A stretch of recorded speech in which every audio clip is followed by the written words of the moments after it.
the weight of inheritance. The juniper tree had stood in the garden for longer than anyone could remember. Its gnarled branches twisted toward the sky like arthritic fingers, and in summer, its dark berries hung like drops of dried blood against the silvery, green needles. The bark was rough and weathered, scarred by decades of storms and seasons, and the roots had broken through the garden path in places, creating uneven ridges that caught your foot if you weren't careful.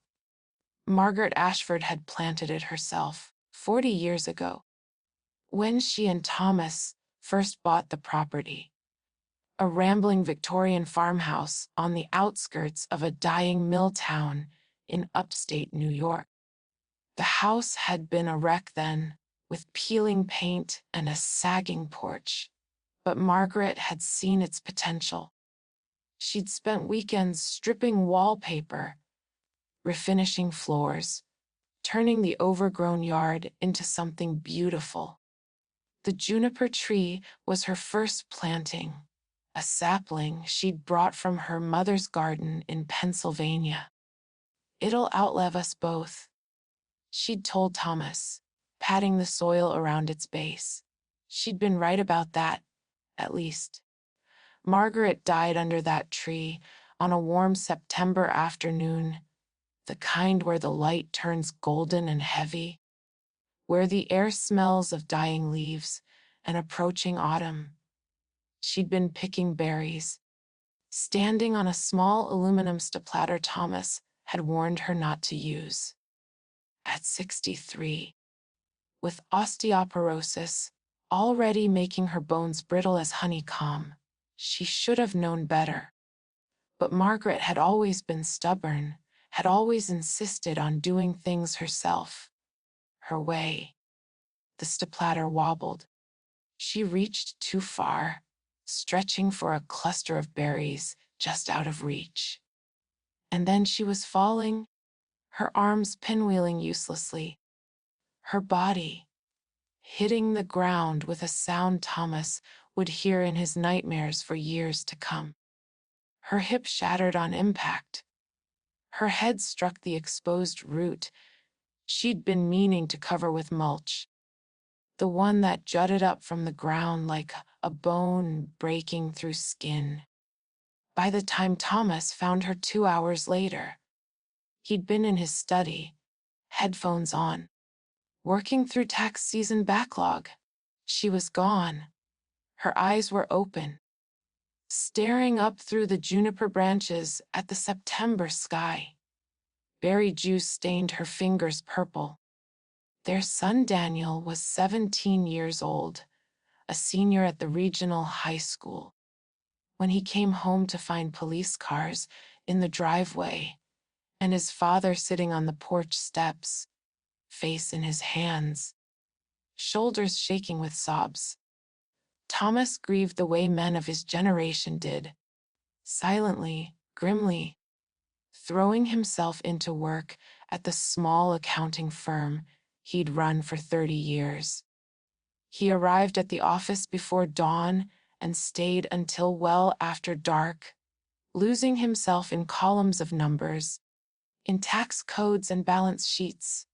Numbers made sense. Numbers had rules. Numbers didn't die suddenly, on beautiful autumn afternoons, leaving gaping holes in your life you had no idea how to fill. Daniel grieved differently. He stopped eating properly, picking at dinner until Thomas stopped noticing whether he ate at all. He stopped going out with friends, stopped returning calls from his girlfriend Maya, stopped attending the college planning meetings his guidance counselor kept scheduling. Instead, he spent hours sitting under the juniper tree where his mother had died, bringing his sketchbook and drawing the tree from every angle, filling page after page with charcoal renderings of its twisted limbs. He drew it in morning light and evening shadow. He drew it from below, looking up through the branches at the sky. He drew close, ups of the bark's texture, the way the berries clustered on the stems, the negative spaces between the leaves. His art teacher said the drawings showed real talent, real emotional depth. She submitted one to a statewide competition, where it won second place. Daniel didn't go to the awards ceremony. He was under the tree, drawing. It's not healthy, Thomas's sister Carol told him over the phone from her home in Portland. The boy needs to move on. You both do. You're wallowing, Tom. Margaret wouldn't want this. Thomas knew she was right. Carol usually was. She had that infuriating older sister quality of being correct about things, even when you desperately wished she weren't. But he didn't know how to move on, how to make Daniel move on. They were both stuck, frozen in amber, living in a house that still smelled like Margaret's lavender sachets, eating off plates she'd chosen, walking past photographs of her smiling face in every room. Then, 6 months after Margaret's death, Thomas met Elena at a continuing education seminar on new tax codes and filing requirements. The seminar was in Albany, held in a sterile hotel conference room with bad coffee and uncomfortable chairs. Thomas had almost skipped it. He'd attended the same seminar for 15 years running and could probably teach it himself at this point. But his assistant had already registered him, and the office was suffocating in its emptiness. Alina was sitting 2 rows ahead of him, taking meticulous notes in a leather-bound notebook. She was 39 years old, 14 years his junior, with straight brown hair, pulled back in a neat ponytail, and a professional wardrobe that spoke of careful attention to appearance. She worked as a paralegal at a law firm in Albany, specializing in family law and estate planning. During the lunch break, they ended up at the same table in the hotel restaurant, part of a group of attendees making awkward, small talk over overpriced sandwiches. Elena was quiet at first, mostly listening, but when someone made a joke about the new itemized deduction limits, she laughed. A genuine, unguarded sound that made Thomas look at her more closely. After lunch, back in the conference room, Thomas found himself paying more attention to the back of Elena's head than to the presenter's PowerPoint slides. During the afternoon break, he worked up the courage to approach her. "The coffee here is terrible," he said, immediately regretting the words. What kind of opening line was that? But Elena smiled. The worst. I've been to truck stops with better coffee. They talked for the entire 15-minute break and exchanged business cards before returning to their seats. Thomas tucked her card into his wallet and told himself he probably wouldn't call.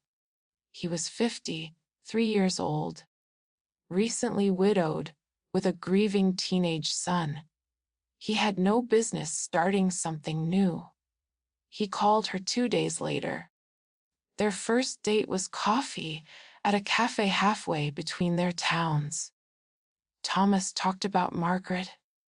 He couldn't help himself, couldn't edit her out of his stories. But Alina didn't seem to mind. She listened when he talked about how Margaret had insisted on refinishing all the hardwood floors themselves, how she'd made him try 50 different paint samples before choosing the color for the dining room, how she'd kept a garden that was the envy of the neighborhood.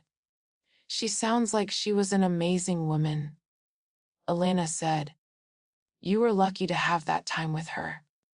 Thomas felt something loosen in his chest. Some knot of grief he hadn't known was there. Elena talked about her own past, too.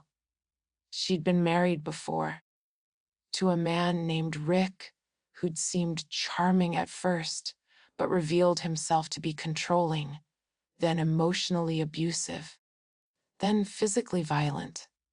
She'd left him when their daughter Sophie was 3 years old, taking nothing but their clothes and Sophie's favorite stuffed rabbit. The divorce had been ugly. Rick had fought her on everything, dragged it out for nearly 2 years, left her with nothing but debt. I worked 2 jobs for 5 years, Elena said, stirring sugar into her coffee. Paralegal during the day, waitressing at night. Sophie slept on a pull-out couch in a studio apartment that cost more than it was worth. But we made it work. I put myself through paralegal certification, got the job at Morrison and Associates, got us into a better place. She paused, looking down at her cup. I swore I'd never be that vulnerable again. Never let someone have that much power over my life. Thomas understood. They both carried scars, just different kinds. They dated for 5 months before Thomas introduced Elena to Daniel. He'd wanted to wait, to be sure this was something real, before disrupting his son's life further. But as winter turned to spring, and his feelings for Elena deepened into something he couldn't ignore, he knew it was time. He chose his words carefully. There's someone I'd like you to meet, he told Daniel one evening after dinner. Her name is Elena. We've been seeing each other for a while now. Daniel, who'd been sketching in his notebook at the kitchen table, went very still. How long is a while? 5 months. The silence stretched between them, heavy and uncomfortable. Finally, Daniel closed his notebook and stood. Does she make you happy? She does. Then I'm glad. But his voice was flat, emotionless, and he left the kitchen without meeting Thomas's eyes. The first meeting was awkward. Elena brought Sophie, who was 8 years old and painfully shy, hiding behind her mother's legs and peeking out at Thomas and Daniel with wide, serious brown eyes. They met at a family restaurant, the kind with crayons on the table and a kid's menu full of chicken fingers and mac and cheese. Daniel tried. Thomas could see him making the effort, asking Sophie questions about school, offering to help her with the word search on her placemat. But there was a stiffness to his movements, a guardedness in his eyes. This was his mother's replacement, sitting across from him, eating off the plates at their favorite restaurant, smiling at his father. Elena tried too. She complimented Daniel's Cooper Union hoodie. He'd just received his acceptance letter and worn it every day since. She asked intelligent questions about his architectural interests. Didn't talk down to him. She was warm without being overbearing, friendly without trying to be his mother.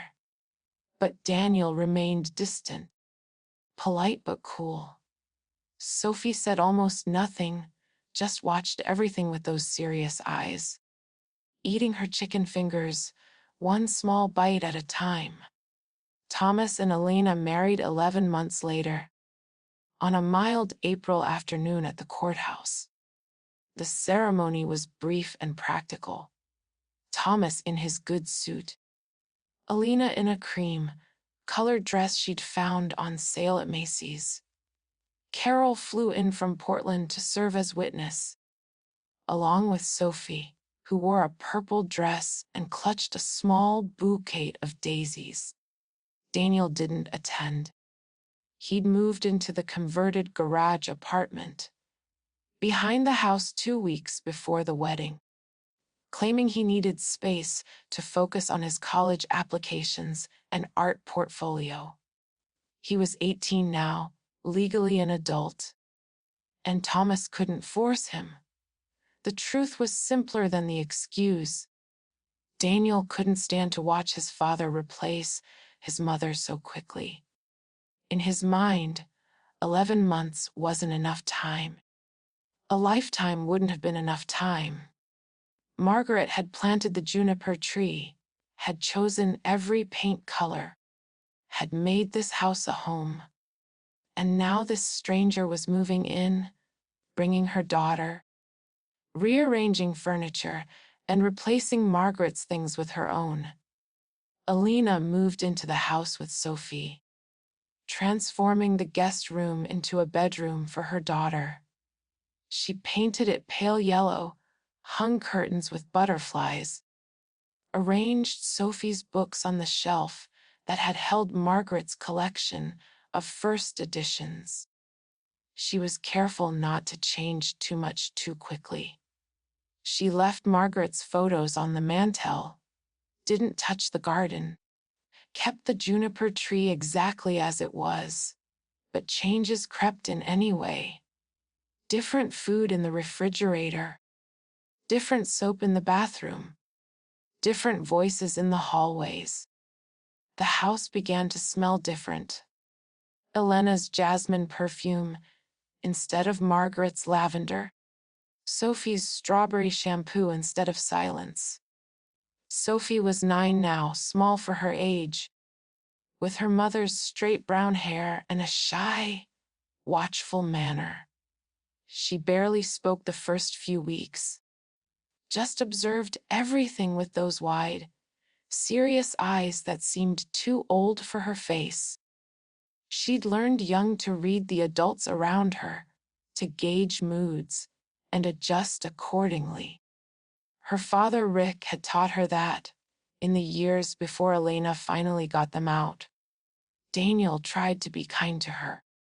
He'd always wanted a sibling, had begged his parents for a brother or sister when he was young, before Margaret's doctors told her it wasn't possible. Sophie seemed sweet enough, if timid, and it wasn't her fault that her mother had married his father. He showed her his drawings, taught her how to identify the birds that came to the garden, cardinals and blue jays, chickadees and mourning doves. He helped her build a fairy house under the juniper tree using twigs and moss and acorn caps. Showed her how to make a roof from overlapping bark pieces. "You're good with her?" Elena said one afternoon, watching from the kitchen window as Daniel and Sophie knelt in the grass, carefully arranging pebbles into a path. "She doesn't open up to people easily, but she likes you." Thomas, reading the newspaper at the kitchen table, smiled. "Daniel's always been gentle. Gets it from his mother." Margaret had a way with kids, taught Sunday school for years, used to volunteer at the elementary school library.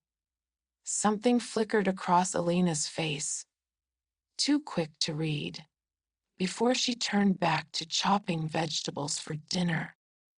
Her hands moved mechanically, precisely, the knife hitting the cutting board in a steady rhythm. Carrot coins, celery crescents, onion rings that made her eyes water. What no one knew yet, what Elena hadn't told anyone, not even herself, not fully, was that she was terrified.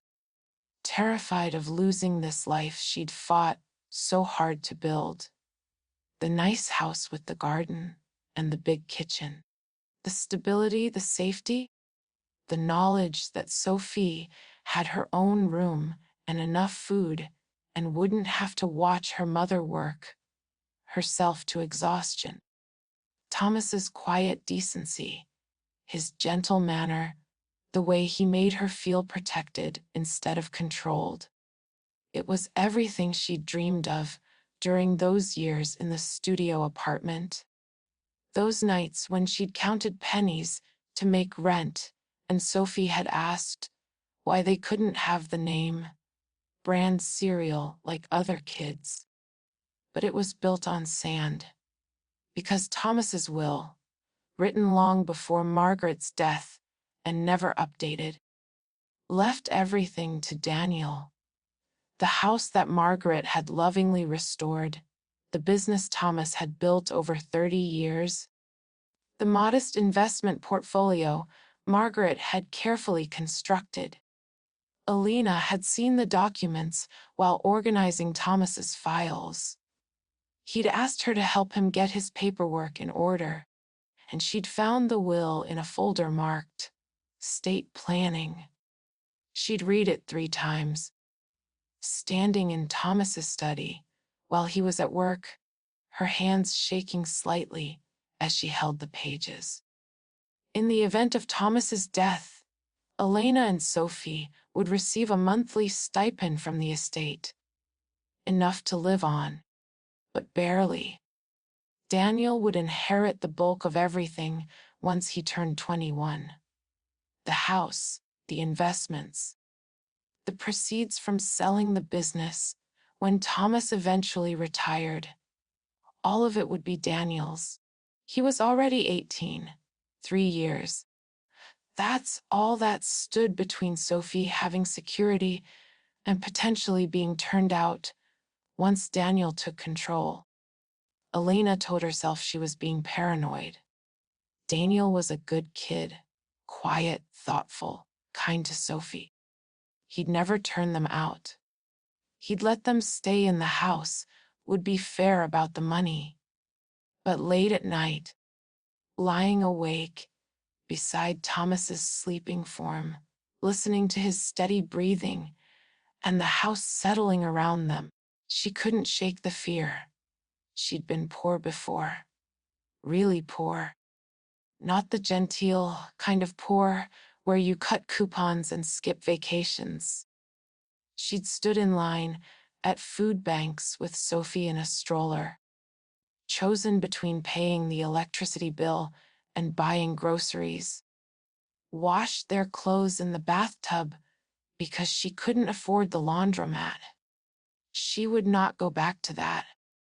She would not let Sophie grow up the way she had, with free lunch tickets at school and clothes from the donation bin, and the constant, grinding anxiety of never having enough. The fear grew teeth. It gnawed at her in the grocery store, at work. Lying in bed, she started having nightmares about eviction notices, about Sophie crying as strangers carried out their furniture. Thomas noticed she'd grown distant, anxious. Everything all right? He'd ask, reaching for her hand across the dinner table, his face creased with concern. You seem stressed. Just work, Elena would say, forcing a smile. We've got a big case, lots of paperwork. It'll pass. But it didn't pass. It grew worse as Daniel's graduation approached. As he finalized his plans for Cooper Union, as Thomas talked endlessly about how proud he was, how Daniel was going to do amazing things, how he'd probably come back and help revitalize the dying downtown with beautiful buildings. And then what? And then Daniel would own everything, and Thomas would die. Thomas, who was 57 and had high blood pressure his doctor kept warning him about, whose father had died of a heart attack at 62. And Daniel would come back from his amazing architecture career and want his house, his inheritance. Would probably let them stay out of guilt, but it would be his house, his rules. Elena and Sophie would be living on sufferance in someone else's home. The thought made her physically ill. You're being crazy, Elena told herself, scrubbing dishes with more force than necessary. Her hands red and raw from hot water. You're borrowing trouble. Thomas is healthy. You have time to figure this out. Maybe he'll update his will. Maybe you can talk to him about it. But how? How did you tell your husband that you were afraid of his son inheriting everything? How did you ask him to choose between his dead wife's child and his new wife's security? It would sound mercenary, grasping. It would reveal her as exactly what Rick had always accused her of being, a gold digger, someone who couldn't survive on her own, who needed a man to save her. She couldn't do it, wouldn't do it. So the fear festered, growing darker and more desperate with each passing week. The old chest sat in the basement, a massive thing of dark wood with heavy iron hinges that had oxidized to a dull orange-brown. It measured 4 feet long, 3 feet wide, and 3 feet deep, and it had belonged to Margaret's grandmother, who'd brought it from Germany in 1922 when she immigrated to New York. The wood was oak, solid and heavy, carved with a floral pattern that had worn smooth over the decades. Margaret had kept linens in it, quilts her own grandmother had made, tablecloths embroidered with birds and flowers, winter blankets that smelled of cedar and mothballs. After her death, Thomas had left it untouched, unable to sort through her things. But Elena had recently emptied it, carefully folding Margaret's linens into boxes for storage, planning to use the chest for Sophie's outgrown clothes. The lid was heavy, easily 50 pounds of solid oak. It required a support rod to hold it open safely, but the old wooden prop had cracked years ago, and no one had replaced it. You had to hold the lid up with one hand while reaching in with the other, or prop it against the wall if you were trying to get something from the bottom. Elena had meant to ask Thomas to fix it, but kept forgetting. It happened on a Saturday in late October, just over a year after Thomas and Elena's wedding. The leaves were at their peak, the maples in the yard blazing orange and red against a sharp blue sky. There was a crispness to the air, a hint of coming winter. And Thomas had spent the morning raking leaves while Daniel worked on an architectural model in his apartment and Sophie watched cartoons in the living room. Daniel had been accepted to Cooper Union on a full scholarship. Early decision, starting the following fall. He'd received the acceptance letter 3 weeks earlier. A thick envelope that had made Thomas whoop with joy and pick Daniel up in a bear hug despite the boy being 3 inches taller than him now. Thomas was proud enough to burst. He'd told everyone at the Rotary Club, shown off Daniel's portfolio to anyone who'd listen, called Carol in Portland to brag about his brilliant son.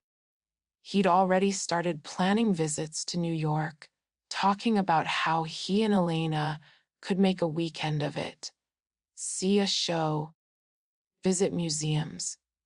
Elena had smiled and congratulated Daniel over dinner, had even baked a cake to celebrate. Inside, her chest felt tight, her breathing shallow. 1 more year, and he'd be gone, off to New York City, starting his brilliant future.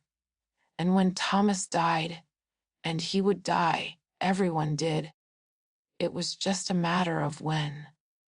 Daniel would own everything. The thought circled in her mind like a vulture, dark and patient.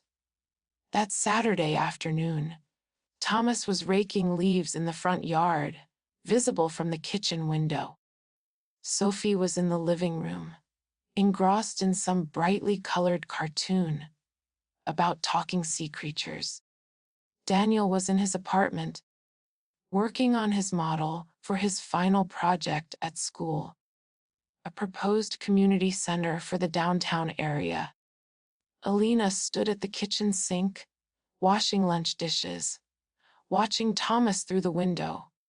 He looked happy, healthy, younger than his 57 years as he worked. The sun caught the silver in his hair, turned it almost white against the dark blue of his flannel shirt. She loved him. That was the terrible truth of it. She genuinely loved him, not just for what he provided, but for who he was. His kindness, his steadiness, the way he made her feel safe for the first time in her adult life. But love wasn't enough to quiet the fear. Elena dried her hands on a dish towel, checked that Sophie was still absorbed in her show, and walked to the garage apartment. She knocked on the door, waited for Daniel to answer. He opened it with a smile that faded slightly when he saw her. Not unfriendly, just guarded. They'd never quite gotten past that initial awkwardness, despite a year of living in the same space. "Hey," he said. "Everything okay? I need your help with something in the basement," Alina said. "There are some boxes I need to move, and they're too heavy for me. Do you have a minute?" Daniel glanced back at his model, an intricate structure of balsa wood and cardboard, half finished, then nodded. "Sure, let me just save my progress here." He followed her into the house, through the kitchen where Sophie remained glued to the television, down the narrow basement stairs that creaked under their weight. The basement was unfinished, all concrete floors and exposed beams, with storage shelves along one wall and Margaret's old chest against another. A bare bulb hung from the ceiling, casting harsh shadows. "What do you need moved?" Daniel asked, looking around at the various boxes and old furniture. Alina pointed to the chest. "I need to check if there are any more of Margaret's things at the bottom. I don't want to throw out something important, but I can barely reach down there, and the lid is so heavy. Could you look for me?" It was reasonable, helpful even. Daniel had no reason to refuse. He knelt beside the chest, gripped the heavy lid with both hands, and lifted. The hinges creaked. They needed oil. He had to brace the lid against his shoulder to keep it open while he leaned forward to peer inside. "I don't see." Later, Elena would barely remember making the decision, would barely remember the thought process, if there even was one. One moment she was standing there watching him kneel beside the chest, his broad shoulders hunched, his head bent forward as he examined the empty interior. The next moment her hands were on his back, shoving hard, using all her strength and the advantage of surprise. Daniel fell forward, off balance, his hands flying out to catch himself. He managed to get his palms against the bottom of the chest, preventing his face from slamming into the wood. But that meant his head was inside, his neck exposed. And in that instant, that terrible, infinite instant, Elena grabbed the lid and brought it down with all her strength. The sound was sickeningly loud in the concrete basement. Not a crack, but a crunch. Wood and iron slamming into the back of Daniel's skull with the combined force of 50 pounds of oak and Elena's desperate momentum. His head was caught between the lid and the front edge of the chest, compressed with a force that shattered bone. Daniel made a sound, something between a gasp and a groan, a wet exhale that seemed to come from somewhere deep inside him. His body jerked once, convulsively, and then went limp, settling into the chest like a puppet with cut strings. Blood began to pool immediately, dark and thick, spreading across the bottom of the chest where Daniel's face was pressed against the wood. Elena stood frozen, her hands still on the lid, her entire body shaking. Time seemed to slow and stretch, each second an eternity. She could hear her own breathing, ragged and harsh, could hear her heart hammering against her ribs, could hear, from upstairs, the muffled sound of cartoon music and Sophie's occasional laugh. "Oh, God!" The words came out as a whisper. "Oh, God! Oh, God! Oh, God!" She lifted the lid slightly, her hands trembling so badly, she almost dropped it. Daniel lay crumpled in the chest, his head at an unnatural angle, blood matting his dark hair and spreading in a widening pool beneath him. His eyes were half open, already glazing, unseeing. Elena pressed shaking fingers to his neck, searching for a pulse. Nothing. She tried again, certain she was checking the wrong spot, that she'd made a mistake. But there was nothing. No flutter of heartbeat. No breath, no life. She'd killed him. It had happened so fast. Not even a decision, really. Just reflex, instinct. Some dark animal part of her brain, seizing an opportunity and acting before the rational mind could intervene. 5 seconds. That's all it had taken to transform her from a stepmother to a murderer. Margaret's son, Thomas's beloved boy. The quiet, talented teenager who'd tried to be kind to Sophie, who'd built her a fairy house under the juniper tree, who'd been looking forward to studying architecture and making something of himself. Dead in a chest in the basement. His blood soaking into the wood his great grandmother had brought across the ocean. Panic flooded Elena's system. Sharp and chemical. She couldn't breathe, couldn't think, couldn't process what she'd just done. Her vision narrowed to a tunnel, black spots dancing at the edges. For a moment she thought she might faint, might collapse right there beside the chest. But she couldn't. She couldn't afford to fall apart.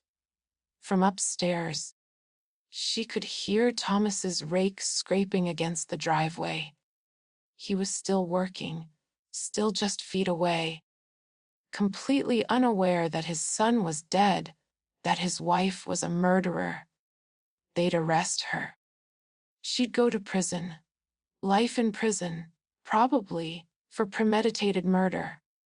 Because that's what this was, wasn't it?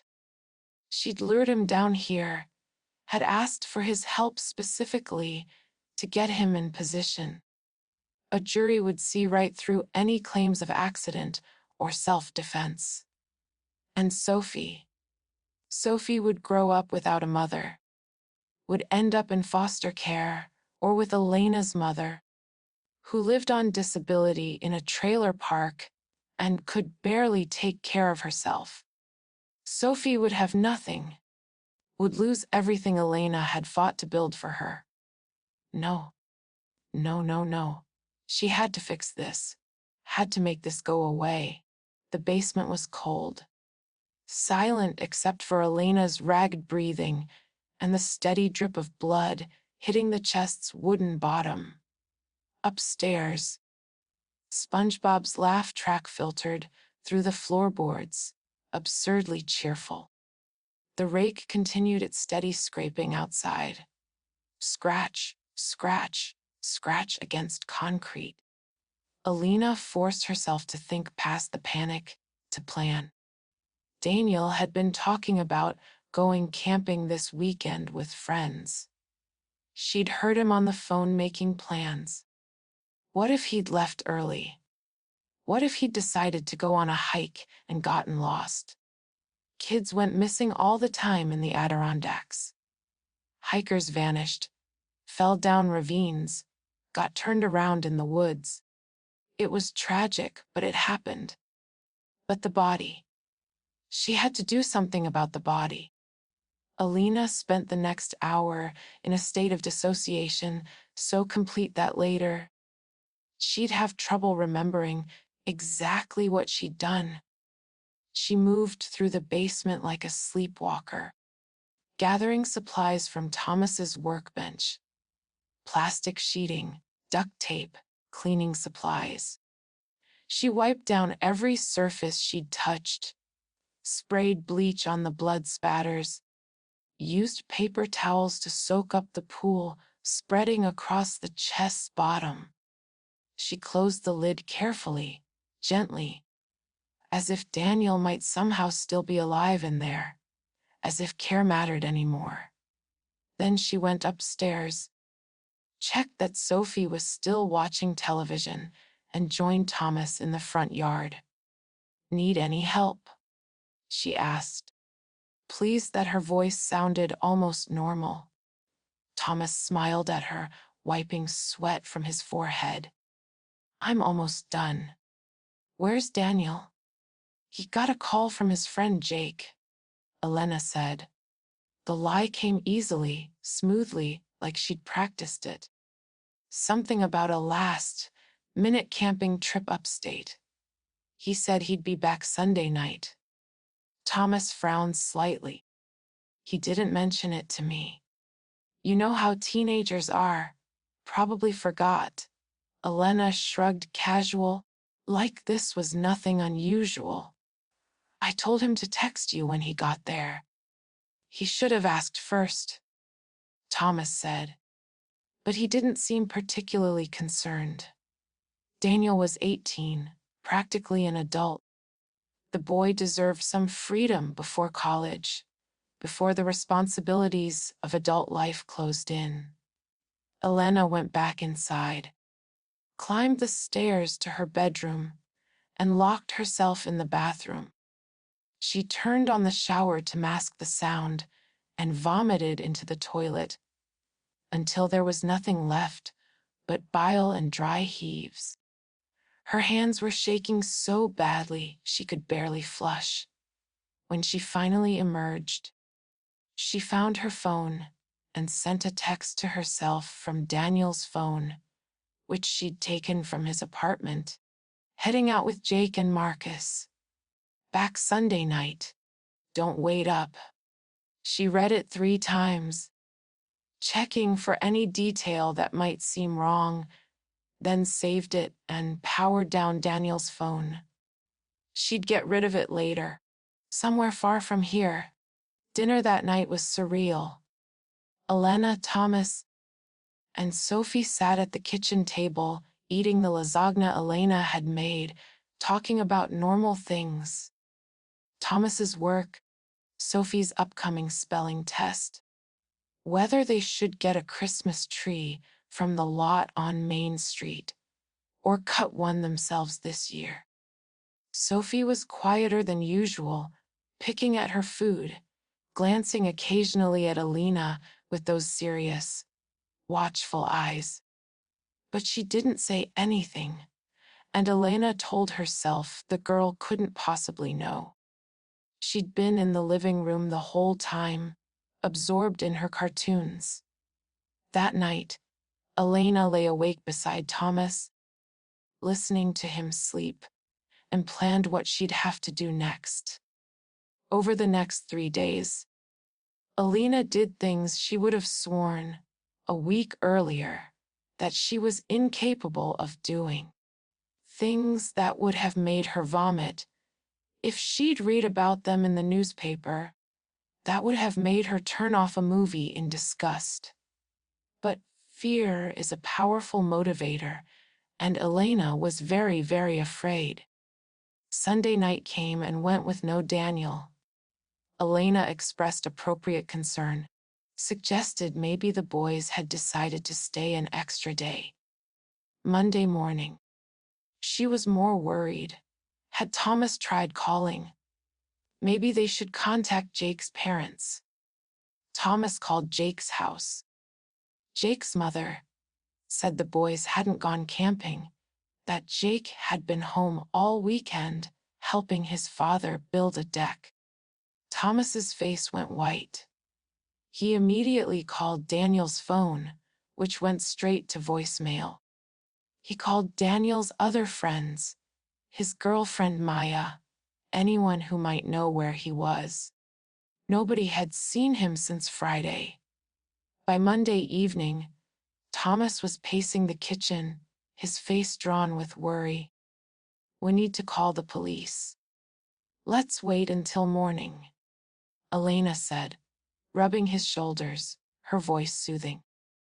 Maybe he needed some space, some time alone. You know he's been stressed about college, about leaving.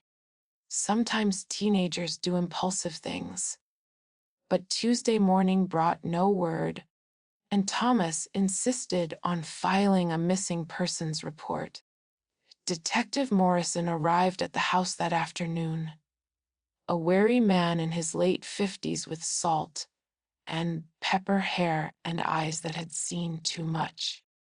He sat at the kitchen table, took out a notebook, and asked questions. When had they last seen Daniel? What was he wearing? Did he have any reason to run away? Any troubles at school, with friends, with family? Was he depressed? Using drugs? Seeing someone they didn't approve of? Elena answered calmly, played the worried stepmother perfectly. No, Daniel had seemed fine. Happy even about Cooper Union. No troubles that she knew of. She'd last seen him Saturday afternoon when she'd asked if he wanted lunch, but he'd said he was going out with friends. Thomas was less composed, his hands shaking as he showed Morrison photos of Daniel, described his son's habits and haunts and friends. Sophie sat in the corner of the living room, supposedly doing homework, but Elena could feel the girl's eyes on her. Morrison took notes, asked to see Daniel's room and the garage apartment. He found Daniel's phone in a drawer. Elena had hidden it there Saturday night, a calculated risk. Better to have it found than to try to dispose of it and fail. He went camping without his phone. Morrison asked, raising an eyebrow. "He does that sometimes," Thomas said. "Says it defeats the purpose of being in nature if you're checking Instagram every 5 minutes. It was true. Daniel had said that. Multiple times. Elena had counted on Thomas remembering. The search expanded rapidly. Volunteers combed the woods around town, calling Daniel's name, checking hiking trails and camping spots. His photo appeared on the local news, shared on Facebook and Twitter. Thomas's office posted flyers downtown, offering a reward for information. Elena helped coordinate volunteers, made coffee for searchers, played the worried stepmother so well that people stopped by with casseroles and sympathy. And at night, after Thomas fell into exhausted sleep, Elena went to work. She'd researched it obsessively on her phone, using incognito mode, clearing her history after each session. She told herself she was just being thorough, just making sure she understood how to handle this properly. But really, she was teaching herself how to make a body disappear. The basement became her laboratory. She worked in short bursts, never more than an hour at a time, always listening for sounds from upstairs. She'd bought heavy, duty garbage bags, cleaning supplies, an electric bone saw from Home Depot 3 towns over, paying cash. The first night, she couldn't do it. She stood over the chest, saw in hand, and couldn't make herself lift the lid. The knowledge of what was inside, of who was inside, paralyzed her. But Sophie's face floated in her mind. Sophie, who deserved better than foster care, who deserved the life Alina had built for her. Sophie, who Alina would do anything to protect. She lifted the lid. Daniel's body had already begun to change in the 3 days since his death. The smell hit her first, sweet and wrong and unmistakable. Decomposition had started, gases building up, skin beginning to discolor. Elena vomited into the bucket she'd brought for exactly that purpose, then forced herself to continue. She worked methodically, clinically, trying not to think about what she was doing. This wasn't Daniel, wasn't the boy who'd helped Sophie build a fairy house. This was a problem to solve, evidence to dispose of. She couldn't afford to think of it as anything else. The saw was louder than she'd expected. She had to stop every few minutes, listening for any sign that Thomas or Sophie had woken, had heard. But the house remained silent above her. By dawn, she'd managed to separate the limbs from the torso. She wrapped everything in plastic sheeting, layer after layer, then stored it in the old chest freezer in the garage, the one that hadn't worked in years, that Thomas never opened. She tested it first, made sure it still sealed properly, even if it didn't run. The weather was cold enough now that the garage stayed near freezing anyway. She scrubbed the basement floor with bleach until her hands were raw, replaced the old bulb with a new one to check for any evidence she'd missed, then scrubbed again. The second night, Elena tackled disposal. She'd learned that bones were the hardest part. Burning didn't work unless you had industrial, grade equipment that reached temperatures of over 400 degrees Fahrenheit. Burial was risky. Animals could dig up remains, disturbed earth was obvious, and with volunteers searching the woods, anything she buried might be found.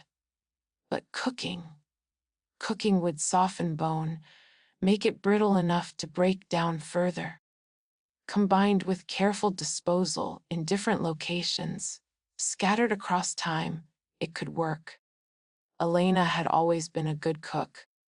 Margaret had kept a chest freezer full of venison that a neighbor named Jim Hendricks brought them every hunting season. He'd been doing it for years, dropping off packages wrapped in white butcher paper with labels like roast and stew meat. Thomas and Daniel had never much cared for it. The meat was too gamey, too lean. But Alina had learned to make a rich, dark stew that disguised the flavor.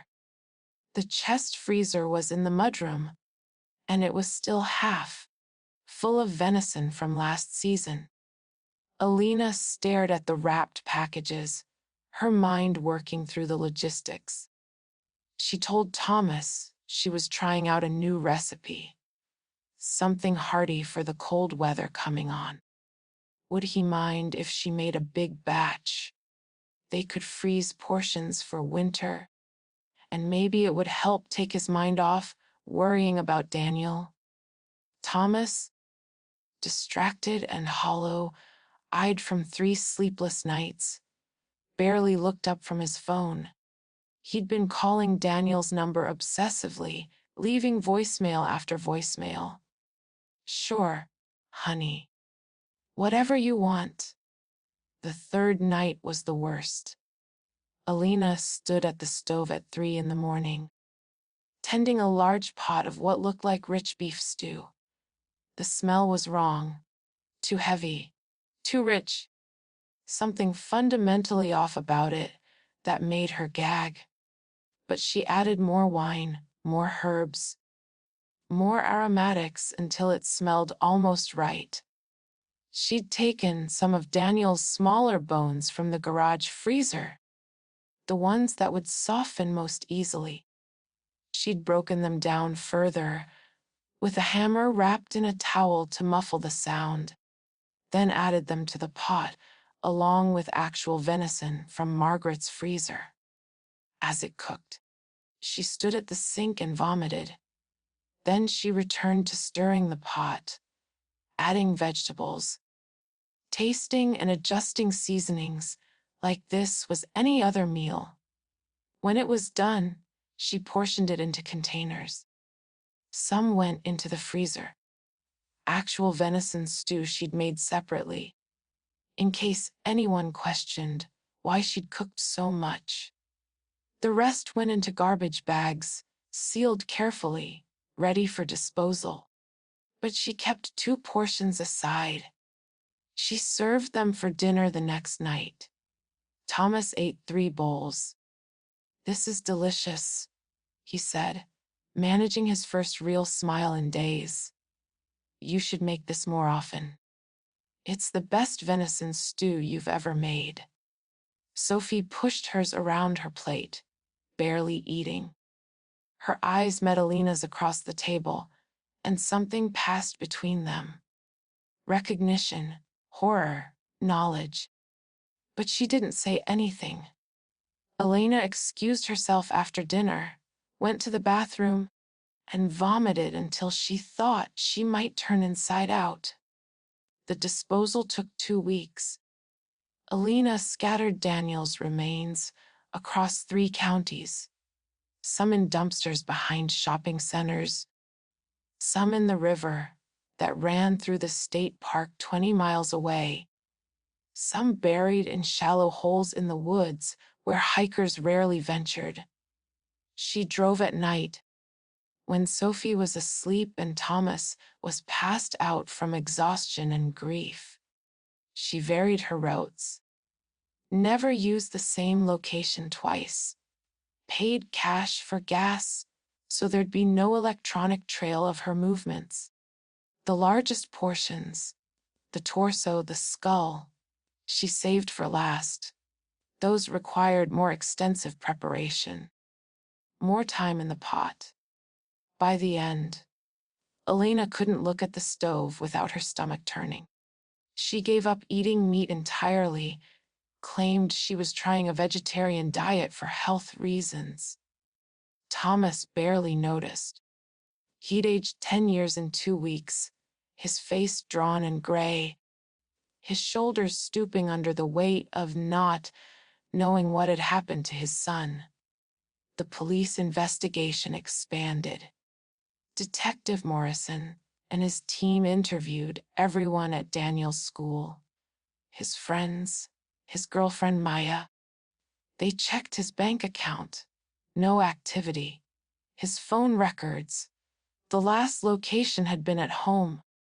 They brought in search dogs, dredged the river near town, searched abandoned buildings.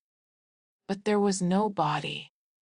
No evidence of foul play, no reason to suspect anything but a tragic disappearance. Elena held Thomas while he cried, stroked his hair, made coffee for the endless stream of visitors who came to offer sympathy and help. She organized search parties, created a Facebook group for updates, did everything a worried stepmother should do. Inside, she was dying. She couldn't sleep. When she closed her eyes, she saw Daniel falling forward into the chest, heard the crunch of his skull breaking. She couldn't eat. Food tasted like ashes. She lost 15 pounds in the first month, her clothes hanging loose on her frame. "You need to take care of yourself," Carol told her during one of her visits from Portland. "I know you're worried sick about Daniel, but you're no good to anyone if you collapse." Alina wanted to laugh, to scream, to confess everything and let them take her away. But she couldn't. For Sophie's sake, she had to hold it together. Sophie watched her mother waste away and said nothing. The girl had become even quieter, even more watchful. She spent hours alone in her room or in the garden, sitting under the juniper tree. "What are you doing out there?" Elena asked once, watching from the kitchen window as Sophie knelt in the grass beneath the tree's spreading branches. Sophie looked up, her face unreadable. "Just thinking." "About Daniel?" "Yes." Alina wanted to ask what she was thinking, but the words stuck in her throat. She was terrified of what Sophie might say, what the girl might have seen or guessed. After 3 months of intensive searching, Detective Morrison sat down with Thomas and Alina in their living room. It was a gray January afternoon, snow falling softly outside the windows. Morrison looked tired, defeated. "We're going to scale back the active investigation," he said gently. "We'll keep the case open, of course, but without any leads, without any evidence of what happened." He trailed off, letting the implication hang in the air. Daniel was gone. After 3 months with no contact, no sightings, no activity, the chances of finding him alive were virtually nil. Thomas broke down, his face crumpling like paper. Elena held him and made the appropriate sounds of devastation, while something inside her went numb and cold. She'd done it. She'd actually gotten away with it. Life, slowly, resumed a kind of normalcy. Thomas returned to work, though he was a shadow of himself, moving through his days mechanically. Sophie went back to school, where she was polite but distant, making no real friends. Alina cooked dinner every night. Never stew, never venison. Nothing that reminded her of those 3 days. But the juniper tree grew.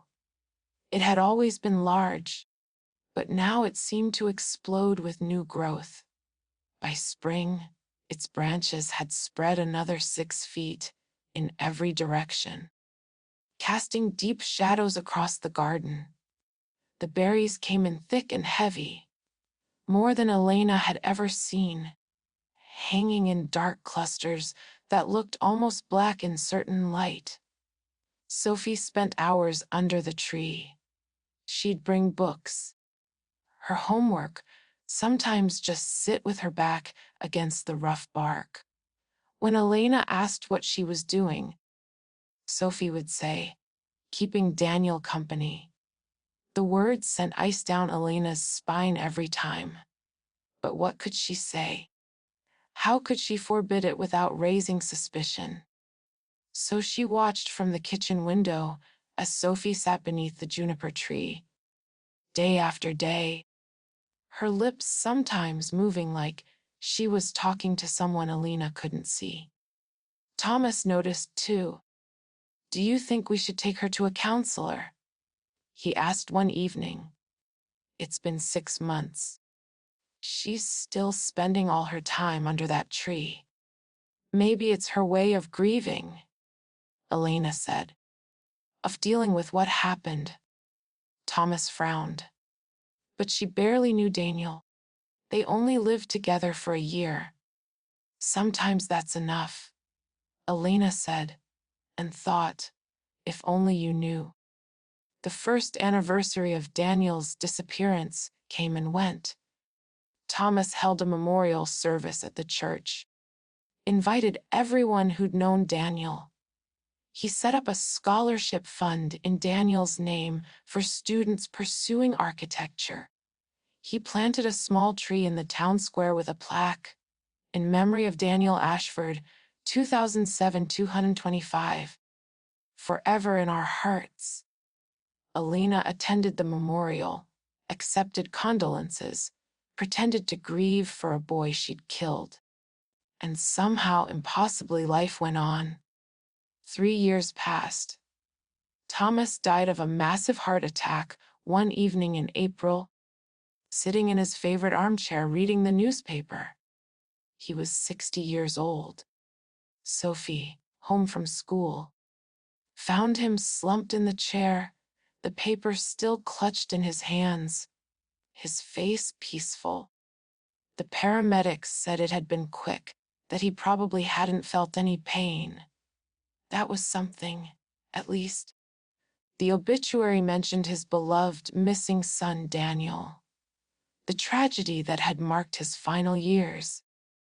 People at the funeral spoke about Thomas's dedication to finding Daniel, how he'd never given up hope, how the loss had broken his heart. Elena stood at the funeral dry-eyed and exhausted, accepting condolences from people who thought she was a grieving widow. Inside, she felt nothing but a vast, empty relief. She'd won. Against all odds, against every expectation, she'd actually won. Thomas's will had been updated 2 years after Daniel's disappearance, after their lawyer had explained the legal complexities of inheritance when someone was missing, but not declared dead, unable to declare Daniel legally dead yet. That required 7 years. Thomas had restructured everything into a trust. If Daniel ever returned, he'd inherit everything. If he was declared legally dead after 7 years, the estate would pass to Sophie.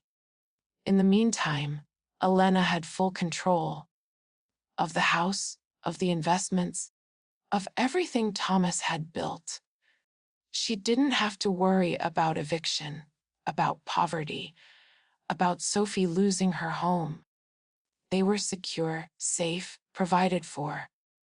Elena should have felt relief, vindication, the satisfaction of having protected her daughter. Instead, she felt hollow. Hollow and haunted by the memory of a boy who'd only wanted to study architecture and help rebuild a dying town. Sophie was 12 now, quiet and serious and watchful as ever. She'd grown into a solemn child who preferred books to television, solitude to socializing. She had a few acquaintances at school, but no real friends. She spent most of her free time in the garden, under the juniper tree. The tree had grown enormous. Its branches now spread more than 30 feet across, dominating the entire backyard. The trunk had thickened to nearly 3 feet in diameter, the bark deeply furrowed and rough. And the berries. The berries came every year in such profusion that they littered the ground beneath the tree, staining the grass purple. Elena had suggested cutting it back, maybe hiring someone to prune it. Sophie had looked at her with such fury that Elena had dropped the subject and never raised it again. Sometimes, late at night, Elena would look out the bedroom window and see Sophie sitting under the tree in the moonlight, her lips moving in conversation with empty air. "Who are you talking to?" Elena asked once, unable to stop herself. Sophie looked up, her face pale in the darkness. "Daniel." Elena's blood went cold. "Honey, Daniel is gone?" "I know," Sophie said, her voice eerily calm. "But he's still here. He's in the tree." Elena told herself it was just a child's way of coping with grief, with loss. Sophie had been 9 when Daniel disappeared, had looked up to him like an older brother. It made sense that she'd create an imaginary connection to him, that she'd process her feelings through fantasy. But deep down, in the part of herself Elena tried not to acknowledge, she wondered if Sophie knew. If the girl had seen something that day in the basement, had put together pieces. Elena thought she'd hidden. She was too afraid to ask. The years passed in a strange, dreamlike quality. Elena continued working at the law firm, managed the investments Thomas had left them, maintained the house. Sophie grew taller, quieter, more withdrawn. They lived together but separately, occupying the same space without really connecting. Elena tried, sometimes, to bridge the gap. She'd suggest shopping trips, movies, activities mothers and daughters were supposed to do together. Sophie would agree politely, participate minimally, then retreat to her room or the garden at the first opportunity. And always, there was the juniper tree, growing larger each year, its shadow spreading across their lives like a stain. Sophie was 13 when she started having the nightmares. Elena would hear her screaming in the night, would run to her room to find her sitting up in bed, eyes wide and terrified, talking about blood and bones and a chest in the basement. "It's just a dream," Elena would soothe, stroking Sophie's hair with hands that trembled. "Just a bad dream, sweetie. You're safe." But Sophie would look at her with eyes too old for her face and say nothing. Elena started having nightmares too. She'd dream of Daniel falling into the chest, of the crunch of his skull breaking, of the weight of the lid in her hands. She'd dream of cooking stew that bubbled and churned, that gave off steam that smelled like death. She'd wake up gasping, nauseated, Thomas's side of the bed empty and cold. She tried therapy, told the counselor she was having trouble processing her husband's death, dealing with her stepdaughter's grief. The therapist prescribed sleeping pills, suggested meditation and mindfulness exercises. Nothing helped. Sophie was 14 when Elena caught her digging in the garden. It was late spring, the evening light golden and soft, and Elena came home from work to find Sophie kneeling at the base of the juniper tree, a trowel in her hand, a small hole in the earth before her. "What are you doing?" Elena asked, her voice sharper than she'd intended. Sophie looked up. "I buried something here, a long time ago. I wanted to see if it was still there." "What did you bury?" "A box, with something of Daniel's inside." Elena's heart stopped. "What? What do you mean?" Sophie stood, brushing dirt from her knees. In her hand was a small wooden box, weathered and dirty. "I took some of his hair before, when he fell asleep on the couch. I thought it was interesting how different it was from mine, so I kept it." She opened the box. Inside was a lock of dark brown hair, tied with a piece of thread. "After he disappeared," Sophie continued, her voice unnaturally calm, "I buried it here, under the tree. I thought maybe if I did, he'd know someone remembered him. Someone cared." Elena stared at the lock of hair, at Sophie's serious face, at the juniper tree towering above them. "Sophie, I know what happened." "Mom," the words hung in the air between them like smoke. Elena's mouth went dry. "What do you mean?" "I saw you, that day. I came downstairs and I saw you push him. I saw the lid come down." Sophie's voice was steady, factual, like she was reciting something she'd memorized. I was too scared to say anything then. I thought you did it to protect us, to keep the house, to keep us safe. Alina couldn't breathe, couldn't speak. The world tilted around her. I've kept your secret for 5 years, Sophie said, but I can't anymore. Sophie, please? Detective Morrison retired, but I found him. I've been talking to him for months. I told him everything. Elena's legs gave out. She collapsed onto the grass, her vision tunneling, her heart racing so fast she thought it might explode. You can't. They'll take you away from me. You'll have nowhere to go. I know. Sophie knelt beside her mother, took her hand. But Daniel deserves justice, and I can't live with this anymore. Can you? Alina looked at her daughter.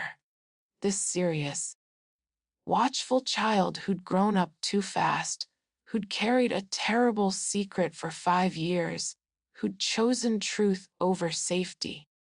And she realized no, she couldn't live with it anymore either. She'd won the house, the security, the life she'd fought for, but she'd lost everything that mattered in the process. Her peace, her conscience, her relationship with her daughter. She'd become exactly what she'd always feared, someone willing to destroy others to save herself. I'm sorry, Elena whispered. I'm so sorry. Sophie squeezed her hand. I know. 2 days later, Detective Morrison came to the house with a warrant and a forensics team. They brought ground, penetrating radar to scan the garden, cadaver dogs to search the property, luminol to test for blood in the basement. They found traces of Daniel's DNA in the basement, in microscopic cracks in the concrete floor that no amount of bleaching could fully erase. They found Elena's Google search history, meticulously documented by her phone carrier, preserved despite her attempts to delete it. How to dispose of human remains, cooking bones soft, making someone disappear without trace. They found the lock of hair in the wooden box under the juniper tree, tested it, confirmed it was Daniel's. Elena was arrested on a Tuesday morning while making breakfast. Sophie watched from the stairs as they read her mother her Miranda rights, as they led her out in handcuffs to the waiting police car. Elena's eyes met Sophie's for just a moment. There was no anger there, no betrayal, just a terrible, resigned understanding. I'm sorry, Elena mouthed. Sophie didn't respond. The trial lasted 3 weeks. The prosecution built their case meticulously. The motive F's inheritance, financial security, the opportunity. Daniel alone in the house with Elena. The physical evidence, DNA traces in the basement, the search history, Sophie's eyewitness testimony. Elena's defense attorney, a public defender named Sarah Brennan, who looked exhausted before the trial even started, tried to paint Sophie as an unreliable witness, a troubled child with mental health issues who'd constructed an elaborate fantasy to deal with Daniel's disappearance. But the physical evidence was damning.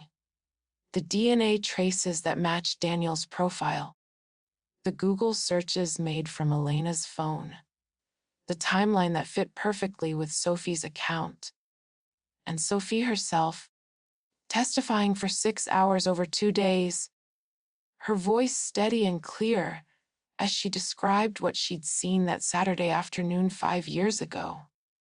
She didn't cry, didn't waver, just told the truth in that serious, careful way she had. Alina sat at the defense table throughout the trial, thin and gray, barely responding to questions. She looked older than her 45 years, haggard and hollow-eyed. When asked if she wanted to testify in her own defense, she simply shook her head. What was there to say?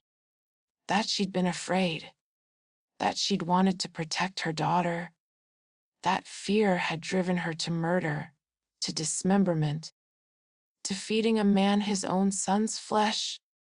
There were no words that could make that right. The jury deliberated for 4 hours. When they returned, the forewoman stood and read the verdict guilty on all counts. First-degree murder, abuse of a corpse, evidence tampering, obstruction of justice. The judge, a stern woman in her 60s named Patricia Holbrook, sentenced Alina to life in prison without possibility of parole. Sophie sat in the courtroom gallery between Carol, who'd flown in from Portland, and a social worker from Child Protective Services. She watched her mother led away in chains and felt nothing but an enormous, yawning emptiness. Epilogue: Sophie was placed with Carol, who moved back to upstate New York specifically to take her in. Carol was kind, patient, asked few questions. She gave Sophie space to grieve, to process, to begin the long work of healing. They sold the house 6 months later. Sophie couldn't live there, not with the memories. But before the sale went through, she asked if she could visit the garden one last time. Carol drove her over on a cool September afternoon, exactly 6 years after Daniel's murder. The new owners hadn't moved in yet. The garden was overgrown, wild with neglect. But the juniper tree stood as tall and strong as ever, its branches reaching toward the sky like arms in prayer. Sophie knelt at its base, where she'd buried the box so many years ago. The hole had long since filled in, grass growing over the spot. You couldn't tell anything had ever been disturbed. I kept my promise, she said softly to the tree, to Daniel, to whatever was listening. I told the truth. She's paying for what she did. The wind moved through the tree's branches, making a sound like whispered words, like absolution. Sophie had dreamed sometimes that Daniel would come back, not as a ghost, not as anything supernatural, just that somehow he'd survived, that this was all a terrible nightmare she'd wake up from. But that wasn't how the world worked. Daniel was gone. Elena was in prison. Thomas was dead. And Sophie was 15 years old, carrying the weight of a truth that had destroyed what was left of her family. She stood, brushed dirt from her knees, and walked back to where Carol waited by the car. Behind her, the juniper tree's berries hung heavy on the branches, dark as dried blood in the fading light. The wind picked up, scattering needles across the grass like ashes, like memory, like the fragments of a family that had destroyed itself in its desperate attempt to survive.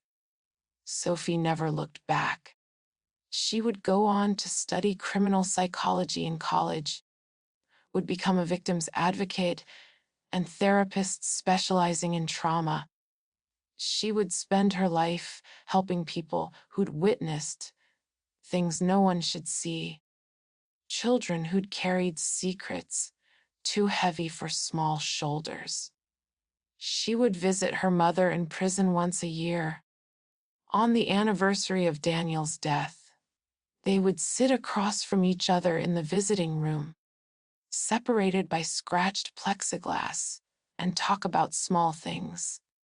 How Sophie was doing in school, whether the garden at Carol's new house was growing well, if Elena's arthritis was bothering her in the cold. They never talked about Daniel, never talked about that Saturday afternoon in the basement. Some truths were too heavy to speak aloud more than once. And sometimes, late at night, when she couldn't sleep, Sophie would dream of a garden with a juniper tree and a boy who'd wanted nothing more than to study architecture and help rebuild a dying town. In her dreams, he was always sitting under the tree, sketchbook in hand, drawing the world as it could be. A world of beautiful buildings and second chances. A world where fear didn't turn people into monsters.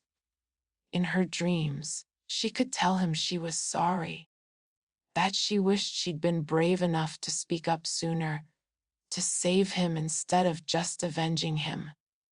And in her dreams, he would smile and say it was okay, that she'd done the best she could, that justice delayed was still justice. But when she woke, the weight was still there. The knowledge of what she'd seen, what she'd known, what she'd buried under the juniper tree, along with that lock of dark hair. Some weights, she'd learned, you carry forever.